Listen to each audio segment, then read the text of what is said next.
ജമ്മുകാശ്മീരിൽ ഫെബ്രുവരി 14 അന്താരാഷ്ട്ര അതിർത്തി വഴി നടന്ന വൻ ലഹരിമരുന്ന് കടത്ത് ശ്രമം സുരക്ഷാസേന തകർത്തു. ശനിയാഴ്ച നടന്ന തെരച്ചിലിൽ ഏകദേശം 20 കോടി രൂപ വിലമതിക്കുന്ന 4 കിലോഗ്രാമിലധികം ഹെറോയിൻ പിടിച്ചെടുത്തതായി ഉദ്യോഗസ്ഥർ അറിയിച്ചു. ആർഎസ്പുര സെക്ടറിലെ ഒരു അതിർത്തി ഗ്രാമത്തിൽ ഡ്രോൺ വഴി ലഹരിമരുന്ന് നിക്ഷേപിച്ചെന്ന രഹസ്യവിവരത്തെ തുടർന്ന് ബോർഡർ സെക്യൂരിറ്റി ഫോഴ്സും BSF പോലീസും സംയുക്തമായി നടത്തിയ പരിശോധനയിലാണ് മയക്കുമരുന്ന് കണ്ടെത്തിയത്. ഹെറോയിൻ അടങ്ങിയ 2 പാക്കറ്റുകളാണ് തിരച്ചിലിനിടെ കണ്ടെടുത്തത്. സംഭവത്തിൽ കേസെടുത്ത പോലീസ് അതിർത്തി കടന്നുള്ള ഈ ലഹരിമരുന്ന് റാക്കറ്റിലെ പ്രതികളെ കണ്ടെത്താനുള്ള അന്വേഷണം ആരംഭിച്ചു. കത്വ ജില്ലയിലെ അതിർത്തി പ്രദേശങ്ങളിൽ ഡ്രോൺ വഴി മയക്കുമരുന്ന് കടത്തിയതിന് 2 പേരെ പോലീസ് അറസ്റ്റ് ചെയ്തതിന് തൊട്ടുപിന്നാലെയാണ് ഈ പുതിയ കണ്ടെത്തൽ.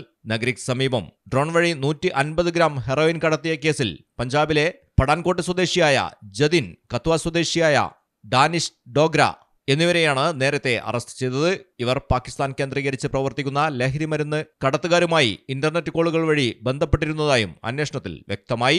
News desk Malayalam television.